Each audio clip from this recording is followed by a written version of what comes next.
नमस्कार दोस्तों, स्वागत है एक बार फिर से आप लोगों का सक्सेस क्लासेस में। जैसा कि आप लोगों को पता है हम लोग मॉडर्न हिस्ट्री कवर कर रहे थे, तो देखो उसी क्रम में आज कौन सा टॉपिक हमारा ब्रिटिश विस्तारवादी नीति 1757 टू 1857। ठीक है, यानी कि 100 वर्षों में ब्रिटिशर्स ने अपने कैसे जो कि भारतीय राज्यों को हराते हुए या उनसे संधि करते हुए उनकी भूमि को हथिया लिया और अपने कब्जे में उनके राज्यों को ले लिया। ये सब कुछ हम लोग देखेंगे यहाँ पे विस्तार से। तो इसमें देखो हम लोग क्या क्या टॉपिक पढ़ेंगे। पहला टॉपिक है आपका सुरक्षा घेरा की नीति, जिसके अंतर्गत देखो जो ब्रिटिशर्स थे उनका यहाँ पे कब्जा था। ये बंगाल वाले एरिया में थोड़ा सा कब्जा हो गया था, थोड़ा सा ये तटीय एरिया में जो कि इनका कब्जा हो गया था। फिर उसके बाद इनका आता है सहायक संधि। सहायक संधि के तहत देखो इन्होंने काफ़ी एरिया में जो एरिया को कैप्चर कर लिया था भारत की। ये सारे एरिया जो मैं ये सेकंड पिक्चर में दिखा रहा हूँ, ये सारे एरिया जो कि सहायक संधि के अंतर्गत इन्होंने कैप्चर कर लिया था। फिर बहुत महत्वपूर्ण आता है आपका डॉक्ट्रिन ऑफ लैप्स का सिद्धांत, जो कि डलहौजी का सिद्धांत था। इसको देखो इसमें देखोगे तो आपका ये लगभग मैक्सिमम इंडिया को इसने कवर कर लिया था। सेंट्रल इंडिया को भी इसने कवर कर लिया था और सदर्न इंडिया को भी इसने कवर कर लिया था। तो ये कुछ ऐसी नीतियाँ थी जहाँ पे देखो ब्रिटिशर्स पहले केवल कंपनी बन के आए थे, जिन्होंने स्टार्टिंग में पहले बंगाल के एरिया को मेजर रूप से कैप्चर किया आपका 1757 के युद्ध के बाद से, जो उसको जीता था उसके बाद से। फिर उसका धीरे धीरे अपनी नीतियों के जरिए जो कि इन्होंने देखो संधि या नीति कह लो, उन सब के जरिए जो कि ये इनकी जो विभिन्न नीति थी धीरे धीरे पूरे इंडिया में इन्होंने अपना एक्सपेंशन कर लिया था। ठीक है, तो इसी चीज़ को आज हम जो कि काफ़ी विस्तार से पढ़ेंगे। तो ये देख लो, ये कुछ पिक्चर ये हैं आपके वारेन हेस्टिंग। ठीक है, ये है वेलेस्ली और ये नीचे आपके हैं लॉर्ड डलहौजी। तो ये त्रिमूर्ति कहे जाते हैं। भारत में जो अंग्रेजों का ब्रिटिशर्स का जो विस्तार हुआ, ये तीनों के ही जो नीतियाँ थी उसी के अनुसार जो कि इन्होंने काफ़ी ज़्यादा जो कि ब्रिटिशर्स का विस्तार भारत में कर दिया था। राइट, अब इन्हीं तीनों की क्या क्या पॉलिसी थी, कैसे इन्होंने विस्तार किया, उसको हम लोग यहाँ पर डिटेल से पढ़ेंगे। ठीक, पहले एक इंपॉर्टेंट बात, आप लोग देखो सब्सक्राइब नहीं करते हो चैनल को, प्लीज़ सब्सक्राइब चैनल। जितना ज़्यादा आप सब्सक्राइब करोगे उतने ज़्यादा लोग जुड़ेंगे और उतने ही ज़्यादा जल्दी आपको जो कि नोटिफिकेशन वगैरह मिलेगा। जो भी नई नई चीज़ें आपको इस चैनल पे आपका सिविल सर्विस एग्जाम से रिलेटेड जो भी चीज़ें आएंगी उसका अपडेट आपको मिलता रहेगा। राइट, तो प्लीज़ सब्सक्राइब कीजिए चैनल को, चैनल के साथ जुड़े रहिए। अब देखते चलो हमारा जो क्या है ब्रिटिश विस्तारवादी नीति 1757 से 1857, यानी कि 100 वर्षों तक जो कि ये अंग्रेजों की नीति चली। और 100 वर्षों की अंग्रेजों की कह लो कूटनीति या चाल जो भी थी, उसके उपरांत इन्होंने जो देखोगे तो लगभग पूरे भारत पे इन्होंने अपना कब्जा जमा लिया था। अब ये कब्जा कैसे कैसे होता है इसको स्टेप वाइज समझते हैं। तो सबसे पहले इनकी एक नीति आती है रिंग फेंस पॉलिसी, या फिर जिसको क्या बोलते हैं हम लोग सुरक्षा घेरे की नीति, जिसको 1765 से 1785 तक चलाया गया। अब यह नीति कब आया, जब बक्सर का युद्ध जो कि अंग्रेजों ने जीत लिया था, जिसमें अवध, बंगाल और मुगल की सेनाओं को इन्होंने जो इनकी गठबंधन वाली सेनाएं थी, इन तीनों सेनाओं को हराकर जो कि अंग्रेज जो कि जीते थे। राइट, तब जो कि ये अपनी ये वाली नीति लाते हैं, रिंग फेंस की नीति। अब देखो यहाँ बोला जाता है ये जो आपका रिंग फेंस की नीति थी, इसको वो देखो वारेन हेस्टिंग थे। कौन थे? वारेन हेस्टिंग ने जो कि इसको सैद्धांतिक स्वरूप प्रदान किया, जिसे रिंग फेंस की नीति कहा गया। अब इस नीति का क्या मकसद था, तो बोला गया यहाँ पे देखो बोला जा रहा है इस नीति के अंतर्गत कंपनी ने अपने पड़ोसी राज्यों से संधि करके उनकी सुरक्षा का दायित्व अपने ऊपर ले लिया। यानी कि जो कंपनी थी उन्होंने बोला कि हमारे पड़ोस, मान लो ये कंपनी सी है, तो बोले हमारे पड़ोस में जितने भी राज्य हैं, जो भी हमारे पड़ोस से जो कि लगते हैं, ठीक है, उन सबकी सुरक्षा का दायित्व तो हम लेते हैं। अगर आप पे आक्रमण होता है तो हमारी सेना जो कि जाएगी और आपसे जो कि आपके साथ जो कि लड़ेगी। तो इस तरह की बात यहाँ पे इस संधि में कहा गया। इसके बदले में इनको कुछ रेवेन्यू मिल जाता होगा या फिर कुछ भूमि मिल जाती होगी, कुछ इस तरह की चीज़ें होती थी। ठीक है, जिससे कंपनी का फायदा होता था। अब देखो ये जो सुरक्षा घेरे की नीति, ये नाम कैसे आया? दरअसल ये आपको देख के लग रहा होगा ये तो चलो जो इसके जो अगल बगल जो राज्य है उनकी सुरक्षा की बात कर रहे हैं। जी नहीं, दरअसल इसमें अंग्रेजों का अपना हित था। ये दरअसल इनकी सुरक्षा की बात नहीं बल्कि अपनी सुरक्षा की बात कर रहा है। कैसे, वो ये आप समझो। जैसे देखो अभी 1764 का अंग्रेज जो थे उन्होंने 1757 प्लासी का युद्ध जीता था और 1764 यानी बैक टू बैक दो बड़ी बड़ी लड़ाइयाँ इन्होंने करके जो कि जीत हासिल की थी। अब दो लड़ाइयाँ बैक टू बैक इन्होंने की, इनकी काफ़ी जो कि पैसे खर्च हो गए होंगे, काफ़ी सेना भी मर गए होंगे, थोड़े बहुत सेना होना रहे होंगे। तो इस तरह की स्थिति में अब ये जो कि अगर अब फिर से इन पे कोई आक्रमण कर देता, कोई बड़ा राज्य जैसे मराठा अगर इन पे आक्रमण कर देता तो डेफिनेटली जो कि अंग्रेज हार जाते। लेकिन इसी चीज़ से बचने के लिए अंग्रेजों ने क्या किया, इन्होंने बोला कि हम एक देखो रिंग फेंस पॉलिसी लाते हैं, जिसमें क्या होगा, मान लीजिए ये डायग्राम आप देखो, आपको समझ में आएगा। मैं इसको थोड़ा सा जूम आउट कर देता हूँ, तो ये देखो डायग्राम आपको इससे क्लियर हो जाएगा ये सुरक्षा घेरे की नीति क्या है। तो देखो ये मान लो कंपनी का बाउंड्री है, जो बंगाल का रीजन इन्होंने जीता 1764 बक्सर के युद्ध के बाद। तो समझो ये वहाँ पे ये कंपनी का बाउंड्री, यहाँ तक इन्होंने क्षेत्र विजित कर लिया है। अब इसके देखो इसके इर्द गिर्द जो चारों तरफ राज्य है, मान के चलो कोई राज्य ए है, कोई बी है, कोई डी है, कोई ई है। तो ये क्या बोलते हैं, हम आपसे संधि करते हैं कि अगर आप पे कोई आक्रमण करेगा तो ये मैं जो कि अपनी सेना जो कि आपके साथ भेजूंगा और उनसे युद्ध करूंगा। ये इसने क्यों किया, इसका देखो मेन मकसद था इनकी सुरक्षा करना नहीं बल्कि अपनी सुरक्षा करना। अपनी सुरक्षा कैसे, यहाँ पे देखो जो बड़े बड़े राज्य थे, जैसे मराठा यहाँ पे एक बड़ा राज्य था, यहाँ पे और देख लो साउथ में नदन, ये साउथ में कोई कुछ बड़े राज्य रहे होंगे, नदन साइड में कुछ बड़े राज्य रहे होंगे। तो ये सोचते थे कि अभी अगर हमारी स्थिति थोड़ी सी कमजोर है, अगर ये जो बड़े राज्य है जैसे मराठा वगैरह, ये अगर अभी आक्रमण करेंगे हम पे तो हम तो हार जाएंगे डेफिनेटली। तो इन्होंने क्या किया, एक अपने तरफ घेरा बना लिया। घेरा कैसे बनाया, ये जो इनके पड़ोसी राज्य थे उसका घेरा बनाया। ये देखो ये कंपनी है और इसके चारों तरफ जो पड़ोसी राज्य है उससे संधि कर लिया। अब देखो जो बड़े राज्य होंगे, जैसे मान लो ये मराठा है, अगर इसको लड़ाई करना है, कंपनी पे विजिट करना है, तो सबसे पहले इसके पड़ोसी राज्य को लड़ना होगा। पड़ोसी राज्य से लड़ के आएगा तब जाके ये कंपनी से लड़ेगा। तो इस तरह से इन्होंने क्या किया, अब पड़ोसी राज्य से लड़ने का मतलब कंपनी अपनी सेना भेजेगी, और कंपनी को अगर सेना कम पड़ गया तो कंपनी क्या बोलेगी, इसका जो ये मान के चलो, अगर ये मैं एग्जांपल समझाता हूँ, अगर ये जो ई वाला एरिया है यहाँ पे अगर मराठा ने अटैक किया कंपनी पर अटैक करने के लिए, तो कंपनी क्या करेगी, अपनी तो सेना ई को भेजेगी, साथ ही कंपनी क्या बोलेगी, डी को, बी को, ए को बोलेगी आप अपनी सेना दीजिए यहाँ पे मुझे, क्योंकि हमारे जो कि आपस में वो एक एग्रीमेंट है कि हम आपकी सुरक्षा करेंगे। तो ये तीनों जो कि अपनी सेना इसको दे देंगे। तो इससे क्या होगा, इसके पास देखो कंपनी के पास बहुत बड़ी जो कि सेना के एक संगठन हो जाएगा, बहुत बड़ा सेना आ जाएगा। अब रेवेन्यू वगैरह अगर पैसों की भी जरूरत होगी तो ये तीनों इनको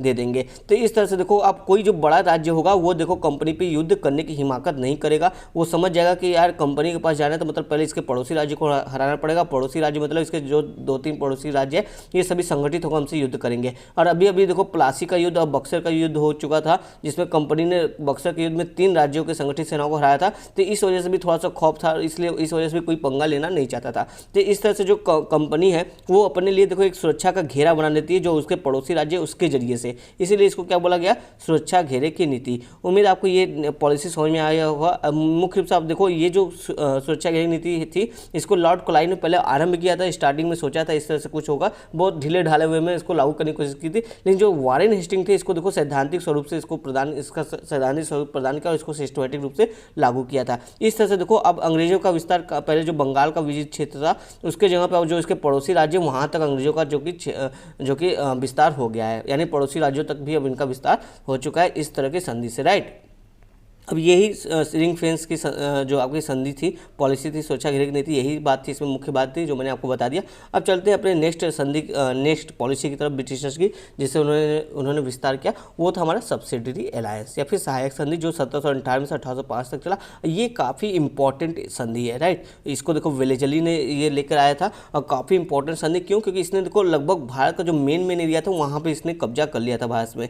अब देखो यहाँ पे बोला जा रहा है वेलेजली ने भारतीय राज्यों को ब्रिटिश साम्राज्य की परिधि में लाने के लिए सहायक संधि प्रणाली का प्रयोग किया, यानी जो ब्रिटिश साम्राज्य है उसका एरिया और बढ़ाने के लिए जो कि सहायक संधि प्रणाली का प्रयोग किया। अब इसमें देखो क्या क्या मुख्य बातें रही है वो यहाँ पर हम लोग देख लेते हैं, पॉइंट वाइज दिया है। तो देखो थोड़ा सा इधर या ठीक है। अब देखो इसमें इस संधि की मुख्य क्या बात है यहाँ पर देख लो। तो बोला जा रहा है पहले पॉइंट में, देखो पहले पॉइंट में बोला जाए कि देशी रियासतों के शासक कंपनी की अनुमति के बिना किसी अन्य देशी रियासत से युद्ध या समझौता नहीं करेंगे। अगर कोई बातचीत होगी तो केवल कंपनी के मध्यस्थ से ही होगी। यानी कि अगर आपको किसी से युद्ध करना है, अगर मान लो किसी से संधि हो जाती है, ये वाला संधि हो जाता है आपका सहायक संधि, मान के चलो ये आपका ईस्ट इंडिया कंपनी है, आईईसी है, यहाँ पे कोई स्टेट है हमारा देशी राज्य है, अगर इन दोनों के बीच में ये समझौता होता है तो अब ये जो देशी राज्य है ये अपना जो भी युद्ध करेगा बिना इसके अनुमति के नहीं करेगा, बिना इससे बातचीत किए किसी और राज्य से युद्ध वगैरह नहीं करेगा। इस तरह की इस पर पाबंदी लगा दी गई। दूसरा पॉइंट देखो इसमें इस एग्रीमेंट में क्या था, देशी रियासतों के शासक कंपनी की आज्ञा के बिना अंग्रेजों के अतिरिक्त किसी अन्य यूरोपियों को नौकरी में नहीं रखेंगे। यानी कि जो ब्रिटिशर्स है उनका वर्चस्व भारत में बना रहे, इसके ये इंश्योर करने के लिए इन्होंने कहा कि आप किसी और यूरोपीय कंपनियों को जो कि नौकरी में नहीं देंगे। यानी इसमें जो देखो फ्रांसीसी वगैरह थे इंडिया में, तो उनको एक तरह से बाहर निकालने का ये रास्ता बनाया गया था। फिर देखो दूसरी बात बोला जा रही है इस एग्रीमेंट में क्या बोला जा रहा है कि देशी रियासतों के शासकों की रक्षा के लिए कंपनी के अधीन एक सेना रखी जाएगी जिसका व्यय उसी को वहन करना पड़ेगा या उसके व्यय के लिए रियासत को कुछ भूमि देनी होगी। अब देखो ये काफ़ी जो कि की पॉइंट वाला जो कि इंपॉर्टेंट वाला ये समझौता था। इसमें इसके तहत देखो अंग्रेजों ने अपना विस्तार इसी के थ्रू जो कि शुरू कर दिया। इसमें क्या बोला, पहले तो लालच दिया आपको कि ठीक है आपकी सेना कमजोर है, आपका राज्य कमजोर, अगर कोई आप पे हमला करता तो हम आपसे जो कि एग्रीमेंट कर लेते हैं, आप पे कोई हमला नहीं करेगा। इस तरह की बात हुई तो ये लालच में बोले कि चलो जब अंग्रेज हमारे साथ है, ब्रिटिशर्स हमारे साथ इन्होंने इतने बड़े बड़े युद्ध जीते हैं, तो फिर हमें किस चीज़ का डर। तो लेकिन अब इसी का फ़ायदा अंग्रेज उठाते हैं। इन्होंने क्या बोला कि हम अपनी एक सेना आपके यहाँ रखते हैं, थोड़ी सी सेना रखेंगे स्टार्टिंग में, अगर युद्ध होता है तो और सेना भेजेंगे, लेकिन एक सेना की टुकड़ी मान के चलो 20 से 40 हज़ार सेना, या फिर 10 से मान के चलो मोटा मोटा 10 से 25 हज़ार सेना जो कि एक टुकड़ी यहाँ पे इनके एरिया में रख दी है। अब बोला कि ये जो सेना का खर्चा होगा ना, ये आप वहन करोगे, यानी जो राज्य है, जिस राज्य में रखा गया वो राज्य जो कि इसके खर्चे का, रहने का, खाने पीने का, हर चीज़ का बंदोबस्त जो कि ये राज्य वहन करेगा। तो अगर राज्य के पास इतना पैसा नहीं तो राज्य क्या करे, अपने एरिया का कुछ क्षेत्र जो दे दे, उस एरिया पर जो भी रेवेन्यू मतलब जो राजस्व उगाई होगी खेती से चाहे जैसे, उस खर्चे से जो कि हम इस सैनिकों के खर्चा उठाएंगे। यानी कि के तरफ देखो दो फायदा हुआ अंग्रेजों को। एक तो उनका जो सैनिक पे जो खर्चा था बढ़ गया था काफ़ी ज़्यादा, वो कम हो गया। अब इनको सैनिकों के लिए खर्चा कम हो गया, क्योंकि अब राज्य जो है वही जो कि इसका खर्च वहन करेंगे। दूसरा हो गया कि अगर बदले में भूमि मिल रही है तो धीरे धीरे देखो इनका एरिया कैप्चर होता चला जा रहा है। ये इनको देखो जो विस्तारवादी नीति वो धीरे धीरे काम करती चली जा रही है। तो ये काफ़ी इंपॉर्टेंट पॉइंट वाला समझौता था। फिर देखो बोला जा रहा है कि देसी रियासत के शासकों को अपनी राजधानी में एक रेजिडेंट रखना होगा, यानी उनकी सेना की एक टुकड़ी रखना होगा, वही बात है। फिर देखो बोला जा रहा है कि कंपनी देसी रियासतों के आंतरिक मामलों में हस्तक्षेप नहीं करेगी। तो जो देसी रियासत थे वो इस वाले एग्रीमेंट से काफ़ी खुश थे, चलो आंतरिक मामले में कंपनी कोई हस्तक्षेप नहीं करेगी, जब वहाँ से युद्ध होगा तभी जो कि कंपनी वगैरह आएगी और तभी कुछ युद्ध की स्थिति में केवल करेगी, और जो नॉर्मल रोजमर्रा के नियम कानून है उस पर कोई हस्तक्षेप नहीं करेगी। लेकिन ऐसा नहीं हुआ, कंपनी जो कि लगातार हस्तक्षेप करती रही कुछ किसी न किसी बहाने से। इस वजह से थोड़ा सा जो कि यह नीति देखो जो भारतीयों के पक्ष में थोड़ा बहुत लगा था वो उस पक्ष में नहीं था। फिर देखो बोला गया कि कंपनी देसी रियासतों के शासकों की रक्षा वाह्य तथा आंतरिक शत्रुओं से करेगी। तो ये देखो आपका प्रीलिम्स में स्टेटमेंट भी था कि केवल वाह्य शत्रुओं से रक्षा करेगी। तो ये गलत था, क्यों? क्योंकि अगर आंतरिक हो सकता है आपके घर में ही युद्ध हो जाता है, सत्ता गिराने की बात हो जाती है, कुछ सैनिक दल जो कि आपके विद्रोह कर, इस तरह की अगर स्थिति हो जाती है तो आंतरिक सुरक्षा के लिए भी ब्रिटिशर्स जो कि इनके साथ होंगे, ऐसा एग्रीमेंट में कहा गया था। तो इसमें देखो आपका प्रीलिम्स का क्वेश्चन भी बन चुका है, तो ध्यान रखना प्रीलिम्स में इसी तरह से क्वेश्चन भी आते हैं। यही सब जो एग्रीमेंट का स्टेटमेंट है उन्हीं से उठा के पूछ दिया जाता है। तो ये था आपका जो कि पूरा का पूरा एक सेकंड सब्सिडरी अलायंस या फिर सहायक संधि का पूरा क्या क्या बातें थी, उस पर मेन पॉइंट मैंने आपको यहाँ पे बता दिया। अब देखो इस सहायक संधि के तहत कौन कौन से राज्य को थोड़ा सा अपने तरफ इन्होंने अंग्रेजों ने किया। तो बोला जाता है कि वेलेजली ने सहायक संधि 1798 में देखोगे तो निजाम से, मतलब सबसे पहले किसके साथ किया गया, हैदराबाद या जो निजाम था उसके साथ जो कि इसको शुरू किया गया। फिर मैसूर के हिंदू राजा से, फिर उसके बाद अवध के नवाब से, फिर बेसिन की संधि पेशवा से हुई तो पेशवा से हो गया, फिर भोसले थे, फिर उसका देखो सिंधिया से, जो कि इस तरह की संधि सहायक संधि को कर लिया। यानी जो मराठा सबसे बड़ा राज्य था उसमें आपसी फुट जो चल रहा था, आपसी द्वंद्व चल रहा था, उसका अंग्रेजों ने फायदा उठाकर मराठा की शक्तियों को भी कमजोर कर दिया, जिससे देखो सिंधिया भोसले जो कि आपके मराठा के साथ हो गए। तो इस तरह की स्थिति जो कि इस तरह से देखोगे तो इन्होंने अपना जो एरिया था वो देखोगे 1805 तक आते आते कंपनी का जो एरिया था वो देखो उसका विस्तार देखोगे तो भारत के पश्चिमी घाट, अगर मान लीजिए भारत का मैं मैप बना दूँ थोड़ा सा समझने के लिए आप समझ लो, तो ये जो पश्चिमी घाट यहाँ पे ही मराठा थे। तो भारत के पश्चिमी घाट के साथ साथ सिंधु नदी के मुहाने, यानी ये वाला एरिया और ये वाला एरिया, ठीक है, ये एरिया पे इन्होंने कब्जा कर लिया मुहाने के साथ। फिर उत्तर पूर्व बंगाल, यानी कि ये पूरा बंगाल का एरिया ले लिया। खाड़ी के साथ साथ वर्मा यानी म्यांमार, ये म्यांमार का भी एरिया यहाँ पे भी कब्जा कर लिया। उत्तरी भारत की राजनीतिक आधिपत्य बंगाल से सिंध के मरुस्थल, यानी कि ये पूरा एरिया एक तरह से इतना एरिया जो कि इन्होंने कैप्चर कर लिया था ब्रिटिशर्स ने अपने ये सहायक संधि नीति के कारण। ठीक है, बीच में हो सकता है एक दो एरिया जो आपका सेंट्रल एरिया वो नहीं रहा होगा, लेकिन इस मतलब मेजर जो कि पोर्शन उनका यही था। अब देखो सहायक संधि के लाभ क्या हुए, अंग्रेजों को खास कर लाभ हुआ, भारत को तो कुछ खास लाभ नहीं हुआ। तो देखो बोला जाता है यहाँ पे इसका एनालिसिस करते हैं आपका सब्सिडरी अलायंस का। तो यहाँ बोला जाए कि सहायक संधि करने वाली देशी रियासतों को वैदेशिक नीति कंपनी के अधीन हो गई, यानी कि जो कंपनी की जो अपना प्रभुत्व था, संप्रभुता था, वो कंपनी के अधीन चली गई। अब कोई भी राज्य जो कि संप्रभु नहीं रह गया। फिर इसको बोला जाए कि जो फ्रांसीसी प्रभाव था देशी रियासतों के दरबार में वो समाप्त होने लगा, यानी कि जैसे ब्रिटिशर्स ने बोला था केवल अंग्रेजी नौकरी करेंगे और आपके यहाँ पे, और कोई भी अगर आप युद्ध वगैरह करोगे, समझौता करोगे तो उसमें जो कि अंग्रेज जो कि यानी ब्रिटिशर्स जो कि मध्यस्थ करेंगे। तो इस तरह की नीति से क्या हुआ, जो फ्रांस धीरे धीरे अपना वर्चस्व बढ़ा रहा था भारत में, उसका वर्चस्व चला गया। वह देखिए उसका देखो देशी रियासतों से दूरी बढ़ गया इस नीति के कारण। फिर देखो यहाँ बोला जाए कि बिना किसी प्रकार का व्यय वहन किए कंपनी की सैनिक शक्ति में अप्रत्याशित रूप से वृद्धि हुई। ऑब्वियस बात है, जो सेना रखने के बहुत भारी भरकम जो कि खर्च होता है, वो खर्च से कंपनी जो कि मुक्त हो गई और उसकी सैनिक शक्ति भी लगातार तेजी से बढ़ती चली गई। फिर देखो बोला जाए कि नेपोलियन द्वारा उत्पन्न किए जा रहे संकट से कंपनी को निजात मिल गया, क्योंकि नेपोलियन भारत से ब्रिटिश साम्राज्य को उखाड़ना चाहता था। वह भारत को अंग्रेजों की अधीनता से मुक्त करके ब्रिटिश शक्ति को कमजोर बनाना चाहता था। लेकिन जो ये अंग्रेजों की विस्तारवादी नीति जो कि काम कर गई, जिसके जरिए जो कि अब देखो अंग्रेज जो कि भारत में काफ़ी ज़्यादा एरिया जो कि कैप्चर कर लेते हैं, बहुत हावी हो गए थे। तो अब नेपोलियन भी यहाँ पे युद्ध करने का जो विचार था वो उसको छोड़ दिया था इस चीज़ को देखते हुए। अब इसका और देखो एनालिसिस में बताया जाता है सहायक संधि के, तो बोला जाता है सहायक संधि से देशी रियासतों के शासकों को कुछ लाभ अवश्य हुए। उनको न तो अब बाहरी आक्रमणों की चिंता थी और न ही आंतरिक विद्रोह की, किंतु इस लाभ के साथ एक बड़ी हानि भी हुई कि वे पंगु हो गए। उन्होंने राज्य के प्रशासन की ओर ध्यान नहीं दिया, बिल्कुल बंद अपना जो ध्यान देना बिल्कुल बंद कर दिया प्रशासन पर, जिसका परिणाम ये हुआ कि राज्य में कुशासन जैसी स्थिति होगी और द्वैध शासन देखने को मिला। द्वैध शासन करने में एक तरफ से ब्रिटिशर्स भी जो कि राज्य के आंतरिक या फिर वाय जो भी मामले थे उसमें हस्तक्षेप कर रहे थे, दूसरा जो राज्य का राजा था वो भी जो कि नियम कानून अपना चला रहा था। तो ये एक तरह से दोहरा शासन चल रहा था इस सहायक संधि के जरिए, राइट।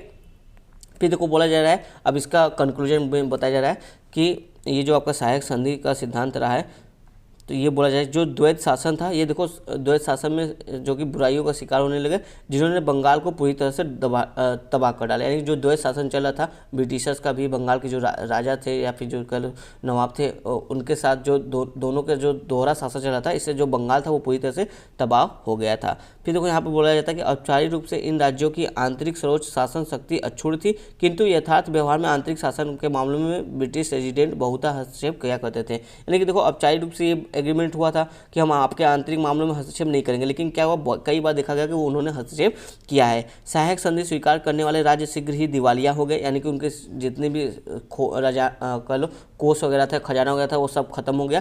कंपनी ने राज्य की आय का 1/3 भाग आर्थिक सहायता के रूप में राज्यों से लिया था। यानी कि बोला था कि अगर हम आपकी सहायता करेंगे तो आपका जितना मतलब कि एक तरह से जितना उन्होंने अमाउंट फिक्स किया था, जितना हमको बदले में पैसा चाहिए, तो उस पैसा वो कितना पैसा था, किसी भी राज्य का 1/3 भाग लगभग अमाउंट था। तो इससे इतना तेजी से जो कि धन का निष्कासन भी देखो यहाँ पे होता दिखाई दे रहा है।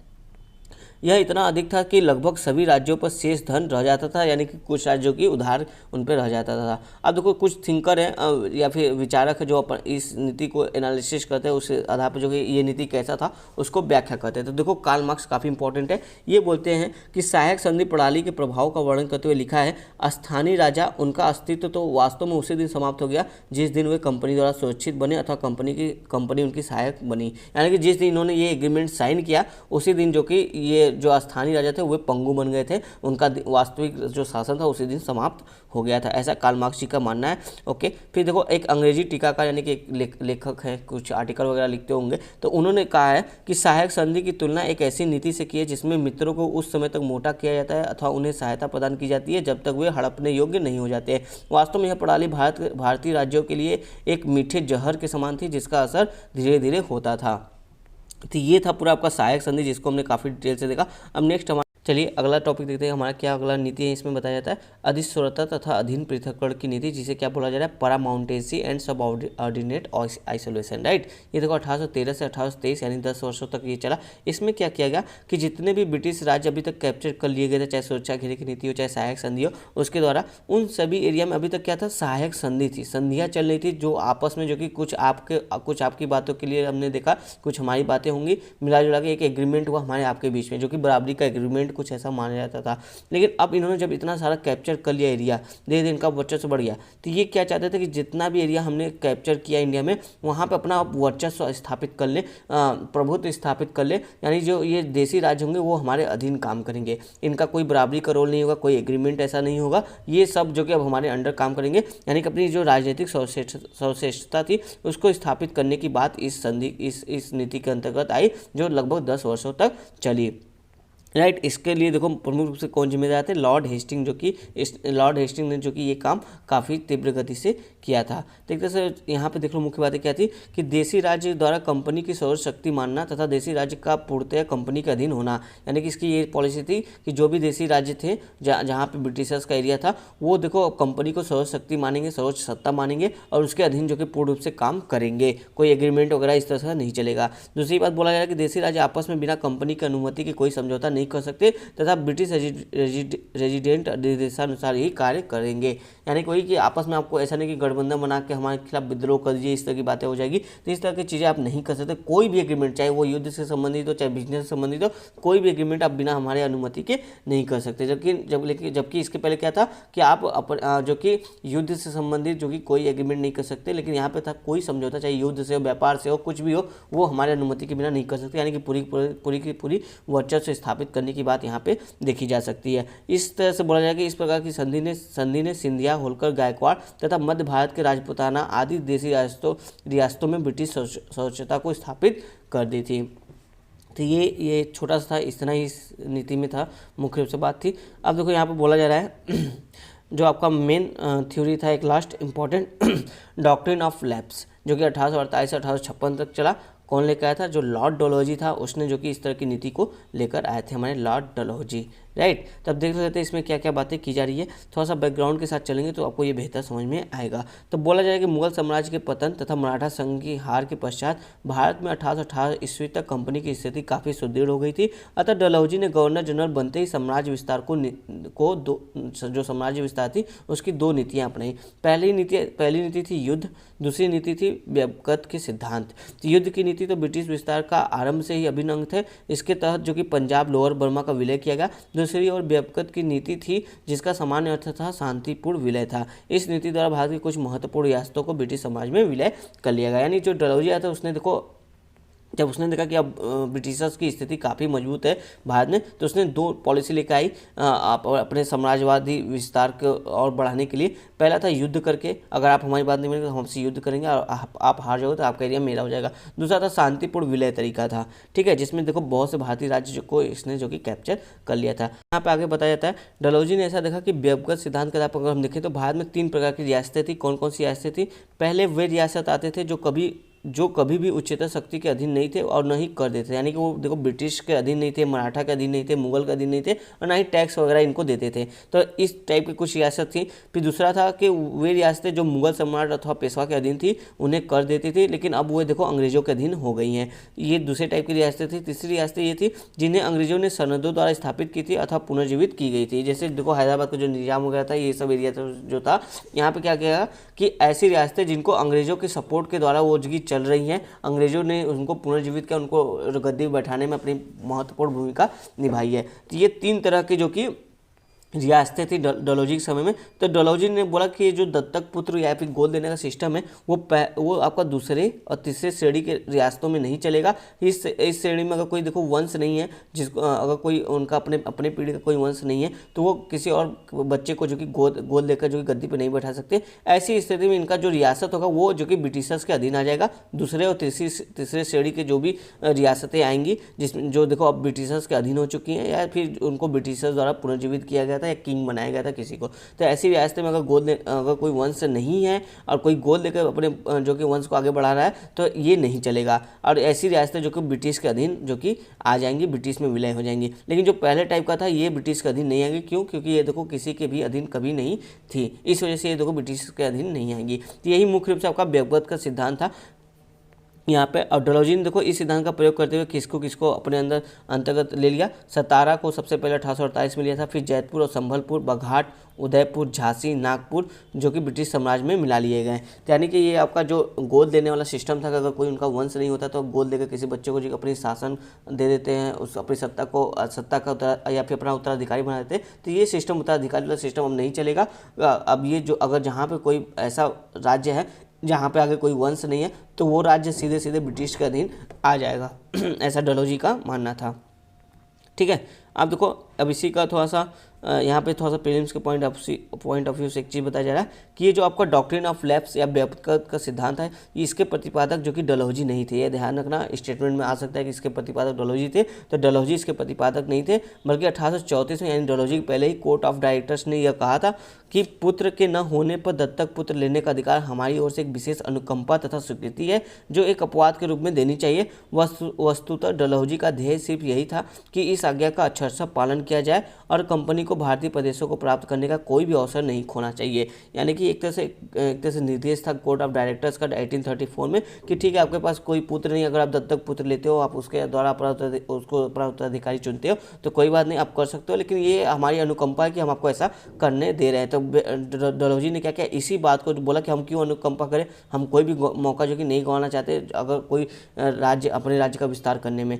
तो इसीलिए जो कि उसने इस तरह की नीति अपनाई। अब देखो इसका मूल्यांकन किया जाता है तो बोला जाता है कंपनी द्वारा भारत में शुरू किए गए साम्राज्य विस्तार के साथ ही कंपनी ने भारतीयों के अधिकारों और विशेषाधिकारों को नहीं, वरन उनके जाति कानून और धार्मिक तथा सामाजिक प्रथाओं इत्यादि की रक्षा करने और उनका सम्मान करने का आश्वासन दिया था। यानी जब कंपनी सबसे पहले आई थी शासन करने, थोड़ा बहुत एरिया कैप्चर किया था, तो उसने बोला था कि हम आपके आंतरिक मामलों में जैसे धर्म, जाति व्यवस्था और ये जो आपका सामाजिक प्रथाएं, इस पर कोई हस्तक्षेप नहीं करेंगे। अब बाकी लेकिन शासन वाला काम यानी जो राजनीतिक सत्ता है वो हम लोग करेंगे। लेकिन क्या हुआ, इस तरह की उन्होंने बात की थी, लेकिन जो आपका गोद लेने वाला सिस्टम था एक तरह से देखो हमारी परंपरा से जुड़ा हुआ है, पर इसमें भी हस्तक्षेप देखने को मिल रहा है। हिंदू राजवाड़ों में दत्तक पुत्र लेने की प्राचीन प्रथा थी, लेकिन डलहौजी ने इस मृत प्राय परंपरा को पुनर्जीवित कर इसका प्रयोग जो कि समाजवादी उद्देश्यों के लिए किया। डलहौजी विलयवादी था, उसने बेबकत सिद्धांत का प्रयोग आक्रामक उद्देश्यों के लिए किया। अवध जैसे प्रदेशों में जब बेबकत सिद्धांत लागू नहीं हो सका तो उसने कुशासन की आड़ लेकर उसे ब्रिटिश साम्राज्य से मिला लिया। यानी कि अवध में को देखो आपका दत्तक पुत्र के आधार पर नहीं, बेबकत सिद्धांत के आधार पर नहीं, बल्कि उसने बोला कि यहाँ पे देखो यहाँ पे शासन व्यवस्था अच्छा नहीं है, प्रजा यहाँ पे दुखी है, इस तरह की बात करते हुए वहाँ के राजा को जो कि वहाँ के गद्दी से हटा दिया और उसको अपने में विलय कर लिया गया था अवध को। तो ये इंपॉर्टेंट पॉइंट है, प्रीलिम्स के हिसाब से ध्यान रखना। फिर अब देखो यहाँ पे आगे बोला जाता है कि बेबकत का सिद्धांत डलहौजी के साम्राज्यवाद और जिसकी लाठी उसकी भैंस के इस कथन को सिद्ध करता है। जी हाँ, मतलब अंग्रेजों का पूरा प्रभुत्व था, तो अंग्रेजों ने अपने हिसाब से जैसे भी तोड़ मरोड़ के कानून को बनाया और अपने हित को जो कि साधने का प्रयास किया। फिर देखो बोला जाए कि लॉर्ड डलहौजी ने प्रायः परंपराओं को तोड़ा और बहुत से अवसरों पर समाजवादी भावनाओं को ही अपना पथ प्रदर्शन माना। यानी कि जो समाजवादी भावना है ये इसका मेन एम था। फिर भले इसके आड़े में अगर कोई परंपरा धर्म में हस्तक्षेप करना पड़े तो हम बेशक करेंगे। तो इस तरह की नीति जो कि डलहौजी की थी। फिर देखो यहाँ बोला जाता है कि बेबकत के सिद्धांत ने कुछ भारतीय राजाओं को असंतुष्ट कर दिया, जिन्होंने 1857 की क्रांति में बढ़ चढ़कर हिस्सा लिया था। यानी कि इससे देखो बहुत से, जैसे देखो झांसी की जो रानी थी, उन्होंने 1857 की क्रांति में लड़ी थी, उनका मुख्य उद्देश्य था कि इन्होंने हमारे राज्य को छीन लिया, इसी आपका डॉक्ट्रिन ऑफ लैप्स के सिद्धांत के आधार पर। इसी से जो कि काफ़ी क्रोधित थी, गुस्सा थी, इसी वजह से इन्होंने 1857 की क्रांति में काफ़ी जो कि बढ़ चढ़कर हिस्सा लिया था। तो ये आपका पूरा खत्म होता है यहाँ पे समाजवादी विस्तार की नीति। उम्मीद आपको समझ में आया होगा, काफ़ी अच्छा ये टॉपिक था। मेंस में इस पर क्वेश्चन डेफिनेटली बनते हैं, आए भी हैं और आने के चांसेस भी रहते हैं, तो इसलिए ये टॉपिक काफ़ी इंपॉर्टेंट हो जाती है। जिन सदस्यों ने अभी तक चैनल को सब्सक्राइब नहीं किया, फटाफट से चैनल को सब्सक्राइब कर चैनल के साथ जुड़ जाइए। धन्यवाद दोस्तों।